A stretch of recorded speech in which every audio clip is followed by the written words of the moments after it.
Hola, yo soy la doctora Fabiola Garcés y en esta ocasión voy a platicarles acerca de cómo la secuenciación del genoma completo es una herramienta muy útil en la investigación de la resistencia antimicrobiana.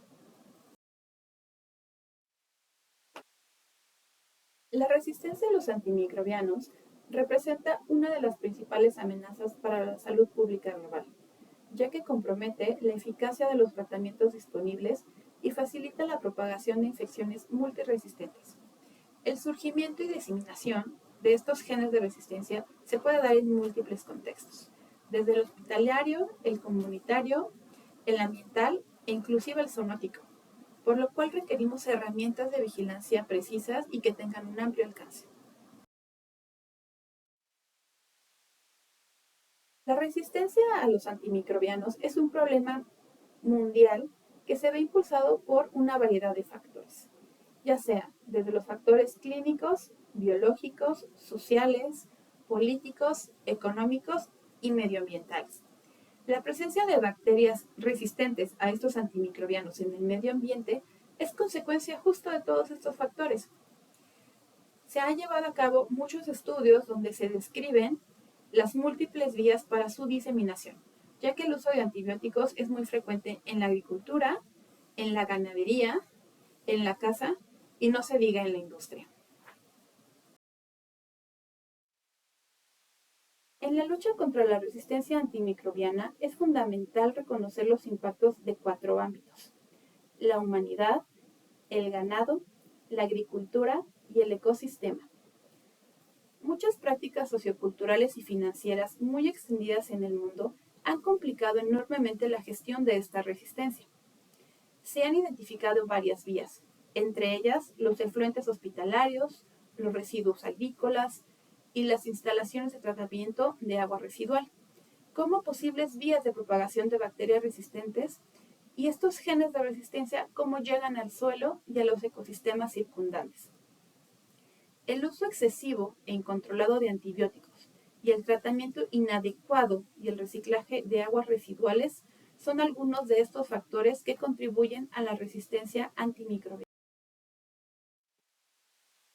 Se prevé que los riesgos de la resistencia antimicrobiana aumenten drásticamente a medida que los tratamientos antibióticos habituales queden obsoletos, lo que podría dar lugar a situaciones en las que los pacientes terminales necesiten cuidados paliativos, pero que los medicamentos que les están siendo administrados ya no sean clínicamente eficaces. Anteriormente se había pronosticado que la resistencia de los antimicrobianos causaría la muerte de 10 millones de personas al año para el 2050. Pero tristemente, ahorita nos estamos dando cuenta de que nos estamos acercando a esta cifra mucho más rápido de lo que pensábamos. A nivel mundial, las tendencias de la RAM varían significativamente entre los países, y estos países, por supuesto, que enfrentan retos distintos. Sin embargo, a diferencia de diversas preocupaciones sanitarias, la resistencia antimicrobiana es un reto que concierne a todas las naciones, es un reto global, que no tiene nada que ver del nivel socioeconómico de los países.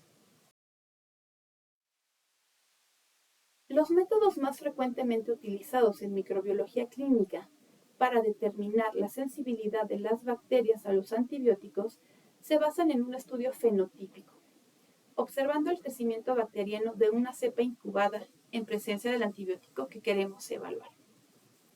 Las técnicas rutinarias incluyen dilución en agar, que es el gold estándar del antibiograma, los métodos en caldo, ya sean macrodilución o microdilución, y las tiras con el gradiente de antibiótico que queremos evaluar. Existen un número considerable de técnicas instrumentales que permiten llevar a cabo la determinación de esta resistencia antimicrobiana, siendo las técnicas de biología molecular las que más destacan en estos días.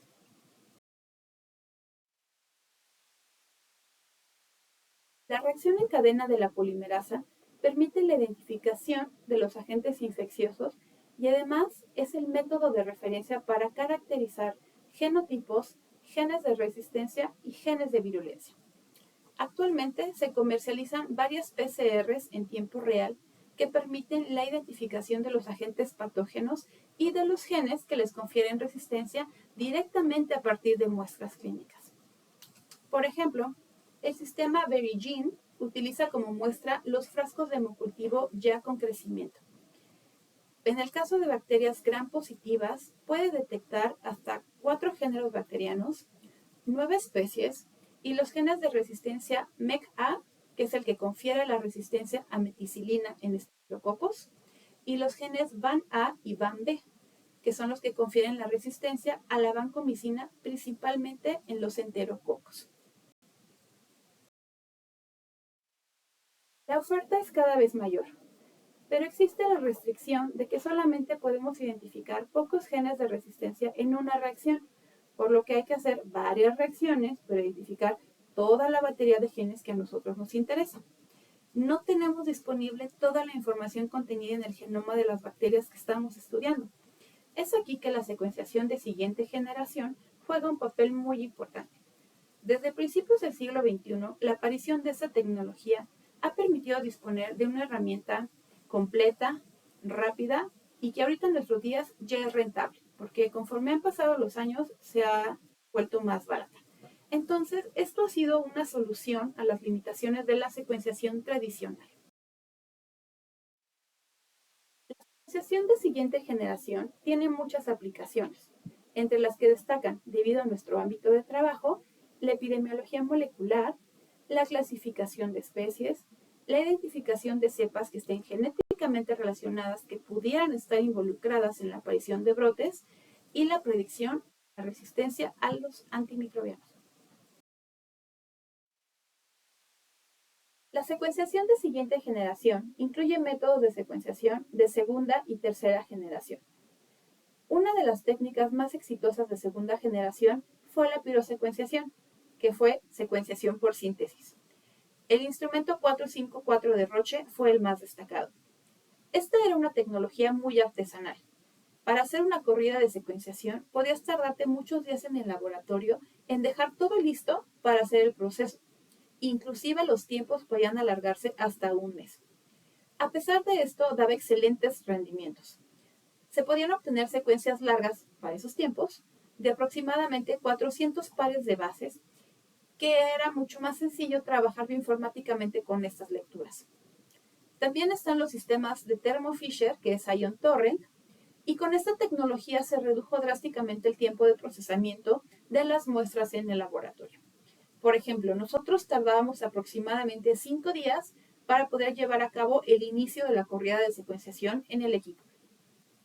Y por último, los sistemas de Illumina, específicamente el equipo MiSeq, que aún en nuestros días es uno de los más utilizados por varios motivos.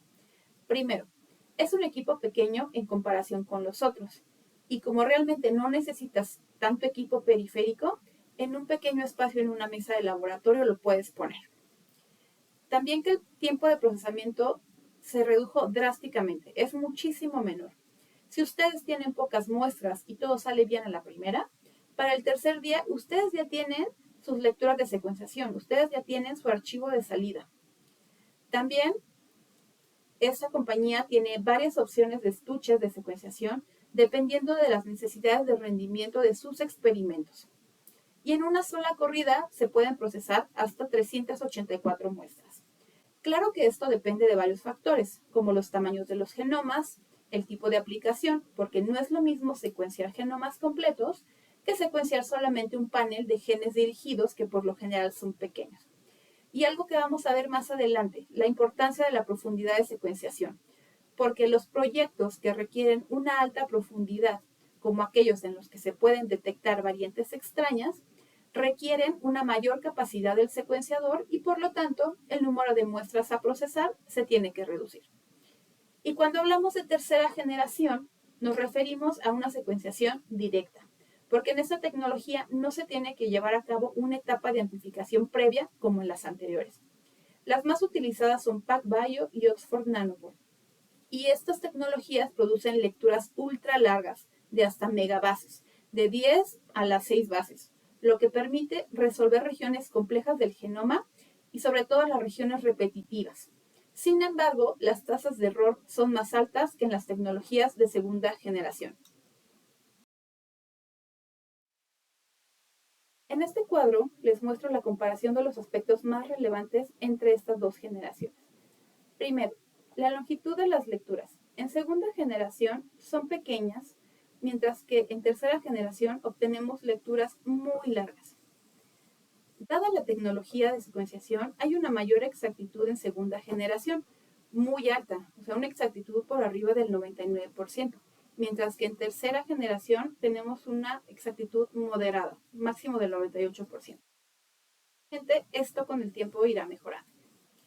En cuanto a la resolución genómica, la segunda generación se ve limitada para resolver en regiones repetitivas de los genomas, problema que en tercera generación no vemos, ya que inclusive puede resolver el ensamblaje de plásmidos e integrones. El tiempo necesario para completar el proceso de secuencia puede ir desde pocos minutos hasta 1 o 2 días, aunque esto depende de la química que se utilice en el proceso. Algo que a nosotros con recursos limitados nos impacta mucho es el costo por base, que obviamente es más bajo en segunda generación que en tercera, pero esto obviamente cambiará con el tiempo. Un aspecto muy importante es el material genético con el que se inicia el proceso. La segunda generación es un poco más permisiva en este aspecto, porque puedes usar DNA fragmentado y en una cantidad muy pequeña. De hecho, en el equipo MySeq hay un estuche de formación de librerías en el que solamente necesitas 1 nanogramo por microlitro para iniciar el proceso. En tercera generación se debe trabajar con DNA de alta pureza e inclusive tienes que verificar su integridad antes de empezar el proceso para ver que no esté fragmentado. Entonces, ¿cuáles son a grandes rasgos las ventajas principales? En segunda generación obtenemos una alta precisión, el costo es bajo y casi la mayoría de los programas de análisis bioinformático están estandarizados para el tipo de datos que se genera con esa tecnología. Entonces, hay mucho soporte bioinformático. Con tercera generación obtenemos lecturas ultra largas, lo que facilita mucho el ensamblaje y por lo general podemos obtener los genomas completos en un solo ensayo. Y por último, las desventajas. Para segunda generación se puede complicar el ensamblaje de regiones repetitivas y no podemos detectar modificaciones epigenéticas. Mientras que en tercera generación hay una mayor tasa de error en el llamado de las bases, el costo inicial es mucho más alto y el procesamiento de los datos es más complejo.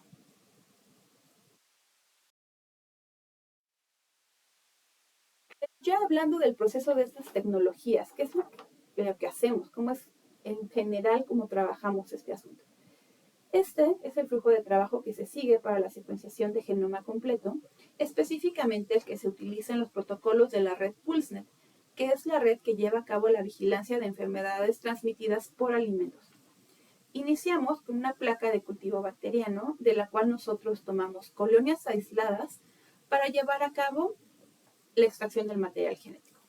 Una vez hecha la extracción, este DNA es cuantificado y posteriormente fragmentado enzimáticamente para ser usado en la formación de librerías genómicas.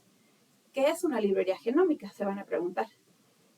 Una librería genómica no es más que el conjunto de todos estos fragmentos cortaditos de DNA a los que les añadimos adaptadores en los extremos y que después son amplificados mediante una PCR convencional en un termociclador que cualquiera de nosotros tiene en su laboratorio. Las librerías genómicas son secuenciadas en el equipo, lo cual genera millones de lecturas de secuenciación, que posteriormente son ensambladas como si fueran un rompecabezas para reconstruir el genoma bacteriano y que nos sirven para hacer todos los análisis posteriores.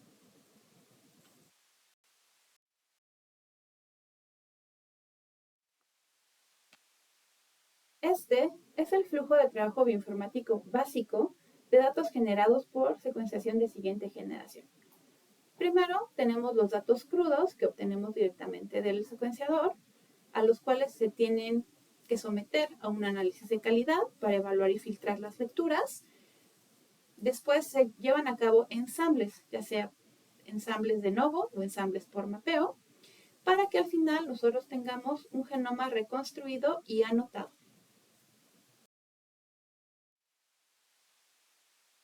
Nosotros obtenemos los datos directos del secuenciador. Entonces tenemos billones de lecturas cortas de DNA, mismas que están contenidas en un archivo con formato FASTQ. En este archivo vamos a encontrar todas las lecturas secuenciadas y la información sobre su calidad. Para cada una de las lecturas vamos a encontrar siempre 4 líneas. La primera siempre comienza con una arroba seguida de la información sobre la lectura, que esta información está codificada y nosotros no la podemos entender. La segunda línea es como tal la secuencia de DNA que fue secuenciada, lo que a nosotros realmente nos importa. La tercera línea siempre comienza con un signo de más. Y la cuarta y última línea contiene una cadena de caracteres que representan las puntuaciones de calidad. Entonces, la línea número 2 y la línea número 4 deben tener el mismo número de caracteres, deben ser de la misma longitud.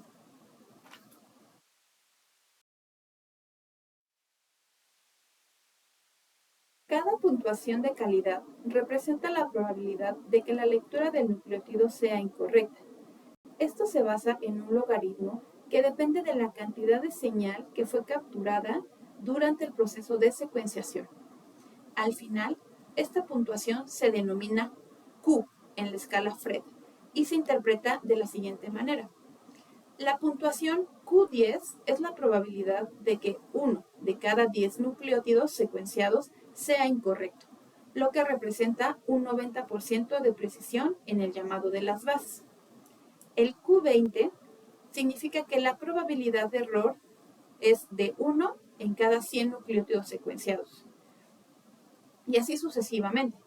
Lo adecuado es siempre trabajar con lecturas de calidad mínima de Q30, porque aquí estamos ya asegurando que la precisión del llamado de bases es del 99.9%. Donde verdaderamente comienza el análisis informático es en el paso de control de calidad de las lecturas, lo que es esencial para garantizar la fiabilidad de los resultados posteriores. En este paso se evalúan métricas como la calidad de las bases, la presencia de los adaptadores y la distribución de la longitud de las secuencias, empleando diferentes herramientas. El que nosotros utilizamos es el programa FastQC, porque es libre, no requiere instalación, es muy sencillo de utilizar y los gráficos son muy fáciles de interpretar. Aquí les muestro uno de los gráficos más importantes que genera el programa, donde observamos la calidad por nucleótido. En el eje de las X vemos las posiciones de los nucleótidos y esto debe corresponder a la longitud de las lecturas secuenciadas. En este caso, en este ejemplo, son lecturas cortas de 40 pares de bases, pero por lo general nosotros vamos a tener ensayos mínimos de 150. En el eje de las Y vemos las puntuaciones en la calidad en escala Phred, lo que ya les comentaba, el Q10, el Q20 y el Q30. El fondo del gráfico está dividido por colores, siendo el verde bases de muy buena calidad, en el naranja aquellos de calidad razonable y en el rojo de plano las de mala calidad. Hay una línea azul aquí arriba que se distingue muy poquito, pero que representa el promedio de la calidad. Entonces, nosotros lo que deseamos ver son gráficas parecidas a esta, donde todas las lecturas se encuentren en la zona verde. Aunque es normal la disminución de la calidad hacia los extremos de la lectura debido a la mera química de la secuenciación. Entonces, aquí se nota muy poquito, pero aquí en los últimos nucleótidos se ve que baja un poco la calidad. Esto es normal. Cuando hay unas variaciones de calidad muy drásticas o que baje muy drásticamente la calidad al final de la lectura, lo que se hace es recortar estos extremos, lo cual es un proceso muy sencillo de hacer en programas como Trimomatic, donde tú le dices, tengo este conjunto de datos y lo que quiero es que a todos les recortes 5 nucleótidos en los extremos. Entonces ya con eso estás asegurando que esos nucleótidos de baja calidad tú no los utilices para los análisis que siguen. Ya que nos aseguramos de tener solamente lecturas de buena calidad, lo que sigue es ensamblarlas. Esto se lleva a cabo de dos maneras principalmente, mediante un ensamble de novo o mediante un ensamble por mapeo. El ensamble de novo consiste en reconstruir el genoma sin una referencia previa. Hagan ustedes de cuenta que es armar un rompecabezas sin poder ver la imagen final. No tenemos la caja donde venía el rompecabezas y solamente tenemos las piezas regadas y con eso tenemos que trabajar. Este es un enfoque muy útil para organismos no caracterizados o con organismos que tienen una alta variabilidad genética. En contraste, el ensamble por mapeo utiliza un genoma de referencia para alinear las lecturas. Aquí sí tenemos la caja donde venía el rompecabezas y sabemos cómo es la imagen que tenemos que obtener. Esto es muy útil para detectar variantes, inserciones o deleciones con respecto a los genomas de referencia. Estos métodos no son excluyentes, de hecho son complementarios y su elección depende del objetivo del estudio que tengamos y de la disponibilidad de las secuencias de referencia confiables. Hay dos conceptos fundamentales que necesito que entiendan en este proceso, porque de esto dependen mucho los resultados de las pruebas siguientes, lo que es la cobertura y la profundidad. Aún existe una confusión en la utilización de estos términos porque, como saben, pues todo lo leemos en inglés, entonces los usan de manera indistinta en la literatura.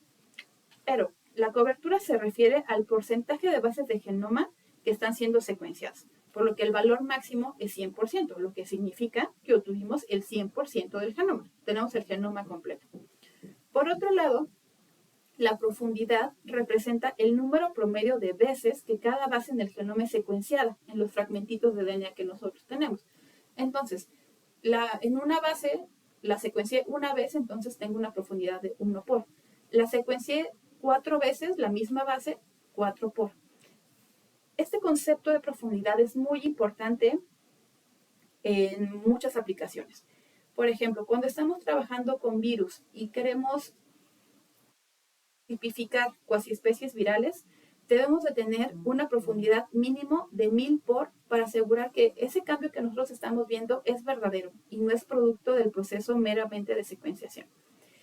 Hablando específicamente de bacterias, en los protocolos, por ejemplo, de la red PulseNet, para que nosotros podamos dar, por ejemplo, una mutación en un gen, que nosotros podamos darlo por verdadero, debemos de tener una profundidad mínima de 30 por. O sea, que en ese sitio, en esa mutación, 30 veces lo hayamos secuenciado para poder darlo por verdadero.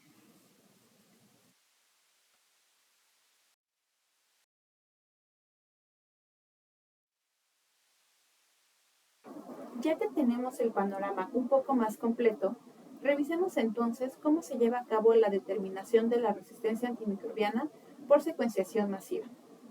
Este es el flujo de trabajo para identificar genes de resistencia a los antibióticos a partir de muestras metagenómicas utilizando las bases de datos de referencia. Esta figura ilustra que la secuenciación de alto rendimiento se aplica directamente a las muestras para generar lecturas de alta calidad, como ya lo vimos anteriormente. Posteriormente, esas lecturas se ensamblan en secuencias más largas, seguido de la predicción de genes y proteínas.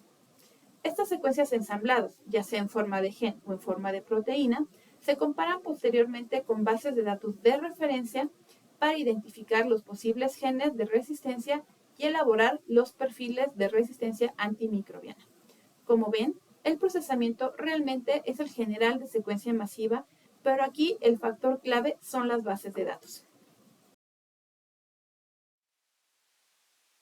Estas herramientas se han desarrollado partiendo de la base de los mecanismos genéticos y moleculares que subyacen a la resistencia antimicrobiana. Como la RAM surge de las adaptaciones que permiten la supervivencia de las bacterias cuando están expuestas a estos agentes, estos mecanismos pueden variar. Encontramos desde mutaciones puntuales en genes que codifican sitios blancos, por ejemplo, las mutaciones en el gen HIR-A que confiere la resistencia a las fluoroquinolonas.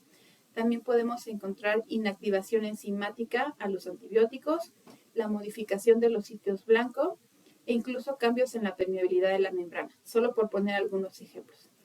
Estudios recientes han organizado a los genes de resistencia antimicrobiana en más de 30 categorías distintas en función de sus mecanismos de resistencia y de los antibióticos que neutralizan. Esto es de gran ayuda para seleccionar la estrategia de detección más adecuada y saber con qué base de datos puedo obtener mejores resultados. Entonces, ¿qué tipo de base de datos de resistencia antimicrobiana es la que yo debería de usar? Bueno, pues primero hay que saber que a grandes rasgos, las bases de datos pueden clasificarse en dos categorías. Primero, tenemos las bases de datos que son especie específicas, como el caso de MovieDB, que es una base de datos que está enfocada solamente a las mutaciones que confieren resistencia en Mycobacterium tuberculosis. Y por otro lado, tenemos las bases de datos generales, como CARD, que incluyen genes de resistencia de diferentes fuentes y que son las más apropiadas cuando estamos haciendo estudios amplios que involucran múltiples especies y múltiples mecanismos. Estas bases de datos también difieren en el tipo de mecanismo que cubren. Algunas solamente se centran en genes de resistencia adquiridos, como RedFinder, y hay otras que solamente usan mutaciones, como PointFinder.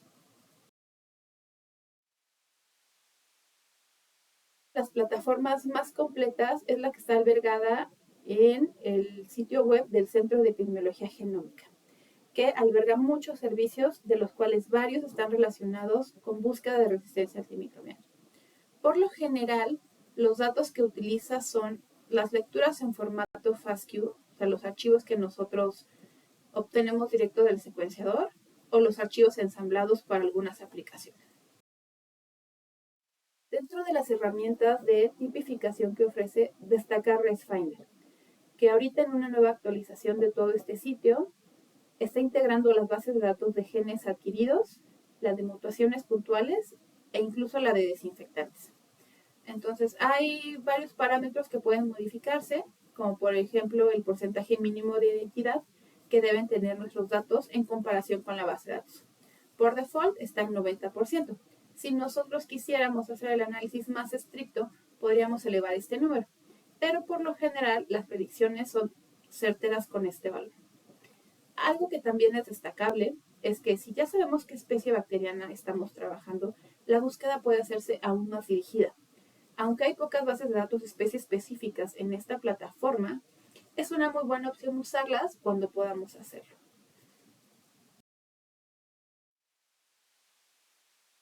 Por lo general, los resultados de estas plataformas están en formato de tablas o de cuadros, con la predicción de los genes de resistencia que identificaron. Entonces, este es un ejemplo. Podemos ver en la primera columna el nombre de los genes, en la segunda el porcentaje de identidad que tienen nuestros datos contra los genes que se compararon en la base de datos. Si no cambiamos el parámetro en el paso anterior, pues solamente vamos a encontrar valores igual o mayores al 90%. En este caso, el menor es del 96.43% de identidad. En la tercera columna vemos la longitud de los alineamientos de los datos contra la base de datos y el tamaño del gen estudiado.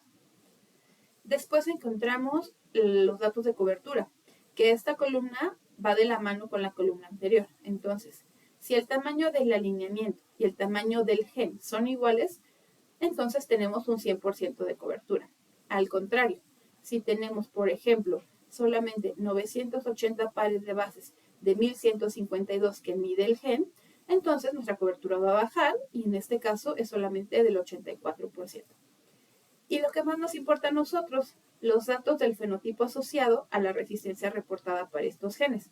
Entonces, en esta columna vamos a encontrar enlistados todos los antimicrobianos a los que presenta resistencia nuestra muestra. Y por último, el número de acceso a la secuencia contra la que se hizo la comparación. Entonces, si nosotros quisiéramos hacer algún análisis posterior, sabemos que, por ejemplo, este gen lo podemos encontrar en la base de datos del GenBank con este número de acceso, descargarlo y utilizarlo para hacer otros análisis. Hay muchas otras bases de datos que hacen la predicción de resistencia antimicrobiana y los formatos de salida son muy parecidos. Entre las que destacan está CARD, que incluso tiene un apartado específico para mutaciones en Mycobacterium tuberculosis. Otra muy usada es Enterobase, que aparte de hacer la predicción de resistencia antimicrobiana, tiene herramientas para llevar a cabo la genocificación por MLST, que esto es muy utilizado cuando se está haciendo el estudio de brotes para ver si las cepas involucradas están relacionadas genéticamente.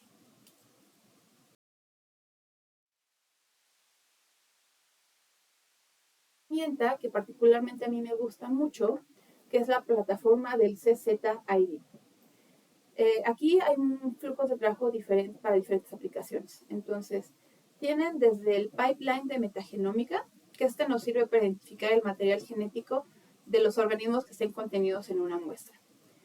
Esto es muy útil, por ejemplo, cuando tenemos casos en que la muestra de un paciente ha pasado por todos los departamentos del instituto. Ya la trabajaron en bacteriología, en virología, en micología, en parasitología y no han podido encontrar por sus métodos un agente causal. Entonces, lo que se hace en metagenómica es agarrar esa muestra, hacer la extracción del DNA completo genómico y meterlo a una de estas secuencias de tecnología de siguiente generación. Entonces, lo que hace este tipo de programas como CZID es, con las lecturas crudas del secuenciador, hace todo un análisis primero para depurarlas, para hacer el análisis de calidad, para hacer el ensamblaje y para hacer la identificación de todos los agentes o todos los microorganismos que pudieran estar contenidos en esa muestra. A nuestros tiempos, eso todavía no es un método diagnóstico como tal, porque nosotros no podemos decir que todo lo que toda la lista que estoy viendo yo en el reporte, todo lo tenga esa muestra. Entonces, esto se tiene que correlacionar, obviamente, con la clínica y, por ejemplo, es muy común que si nosotros vemos que, por ejemplo, hay un microorganismo que hay un montón de lecturas del mismo, o sea, que se lleva el 90% de las lecturas son de ese microorganismo, podríamos tal vez decir que es el agente causal, ¿no? del problema de la enfermedad en el paciente. Pero esto también lo tenemos que corroborar con otras técnicas. Entonces, por ejemplo, que lo podamos aislar, que lo podamos crecer en un cultivo o que podamos hacer un PCR dirigido para confirmar su presencia en la muestra. Obviamente, tienen el flujo de trabajo para resistencia antimicrobiana. El formato de salida es también un cuadro. Este es un poquito más completo porque, aparte del gen y que nos dice qué tipo de antibióticos es a los que da resistencia, también nos da el mecanismo por el cual, por ejemplo, aquí bombas de flujo, hay inactivación de los antibióticos, el modelo que está utilizando.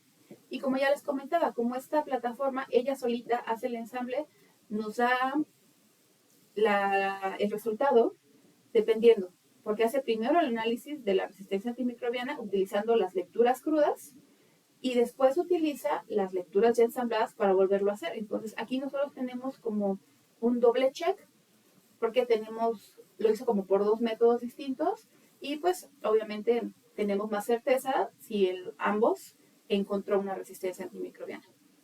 Y últimamente han añadido un pipeline para análisis de genomas virales.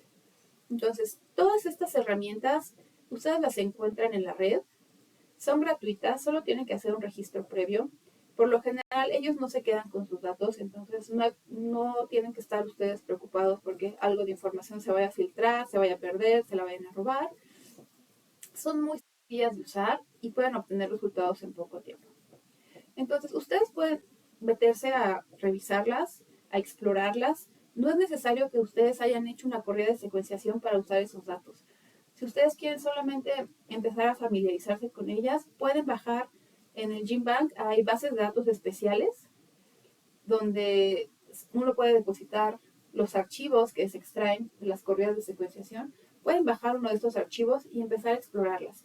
Acuérdense que mucho de lo que hacemos todavía nosotros es ensayo y error. Entonces, no les tengan miedo. Son muy sencillas de utilizar, son muy intuitivas. Entonces, inténtenlo. Yo creo que pueden obtener información muy valiosa.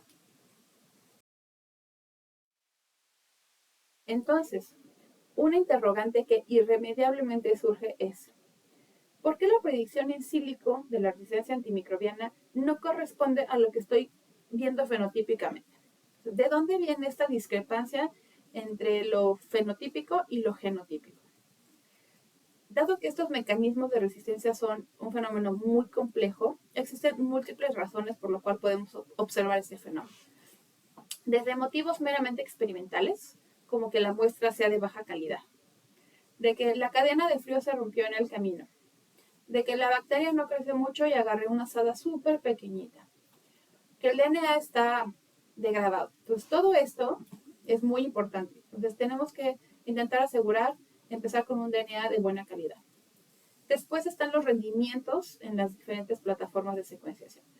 Si tenemos suerte, tenemos una plataforma de secuenciación. Si estamos muy apapachados, tenemos dos. Pero la realidad es que, aunque tuviéramos dos plataformas de secuenciación, difícilmente meteríamos una muestra en ambas, porque esto para nosotros implica un gasto enorme. Entonces, hay que tratar de optimizar los rendimientos en nuestro proceso, o sea, trabajar bien con lo que tenemos para procurar siempre obtener la mayor cantidad de datos confiables, de buena calidad. Algo que ya también vimos anteriormente, las bases de datos. Aquí nosotros podemos reducir un poco este riesgo porque hay muchas bases de datos. Entonces, como esto no nos va a costar, como todo está en línea y está gratuito, podemos hacer la comparación de nuestros datos en diferentes bases de datos. Entonces, ya nosotros podemos hacer la comparación y en base a eso tomar una decisión. También hay motivos clínicos, como por ejemplo que la interpretación de las pruebas fenotípicas puede variar entre instituciones y que los valores de corte pueden cambiar. Entonces, siempre hay que intentar estar actualizados. O sea, no puedo quedarme con los valores de corte que dijo Leucast hace 10 años. Entonces, yo sé que dadas nuestras circunstancias, de repente es complicado.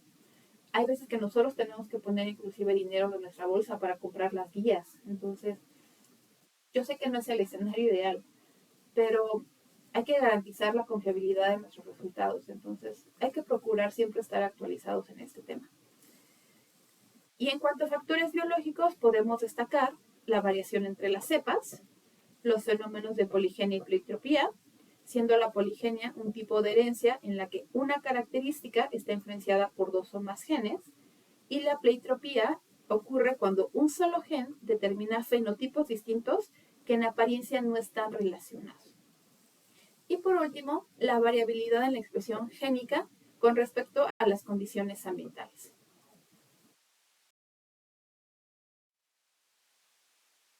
Por lo tanto, hay consideraciones clave para hacer nuestro trabajo mejor. Si nosotros logramos optimizar las muestras y los datos, por consiguiente vamos a mejorar la detección de la resistencia antimicrobiana en nuestras muestras. Entonces, recuerden que la calidad es fundamental. Una extracción de DNA de alta calidad y libre de contaminaciones garantiza resultados más precisos. La profundidad de la secuenciación y la longitud de las juega un papel crucial cuando nosotros estamos detectando genes que son de muy baja abundancia o cuando se trata de genes nuevos. Además, la diversidad de las muestras influye en la selección de la base de datos y la herramienta de análisis que voy a utilizar. Y también es muy importante es la curación de los metadatos. ¿Qué es un metadato? Es el contexto de cada muestra, como su ubicación geográfica, las condiciones ambientales, la composición del microbioma. Y todo ese tipo de cuestiones deben documentarse para mejorar la interpretación de estos perfiles de resistencia. Entonces, ¿qué podemos nosotros concluir de todo esto que acabamos de revisar? Primero que, en los últimos años, la secuenciación de siguiente generación se ha consolidado como una estrategia clave para identificar y caracterizar estos genes de resistencia antimicrobiana. También que ha demostrado la capacidad, tanto en plataformas que nos generan lecturas cortas como en aquellas que nos generan lecturas largas, para correlacionar el genotipo con el fenotipo de resistencia en los aislamientos clínicos, lo que ha llevado a optimizar la interpretación de los perfiles antimicrobianos. Y por último, que la secuenciación de siguiente generación no solo mejora la detección y comprensión de la resistencia antimicrobiana, sino que también fortalece los sistemas de vigilancia genómica y la capacidad de respuesta ante brotes de organismos multiresistentes. Esto, a corto, mediano y largo plazo, contribuye de una manera muy importante al diseño de políticas públicas mejor informadas. Bueno, les doy las gracias a todos por haber atendido a esta plática. Les dejo ahí mi correo de contacto. Cualquier duda, cualquier consulta, cualquier asesoría, estoy dispuesta, estoy a sus órdenes. No duden en comunicarse conmigo. Espero que les haya quedado algo de esta plática que pueda ser aplicable a futuro en sus instituciones, en sus laboratorios, para que entre todos mejoremos el diagnóstico y la identificación de estos genes de resistencia que tanto problema están causando en nuestras poblaciones. Muchas gracias.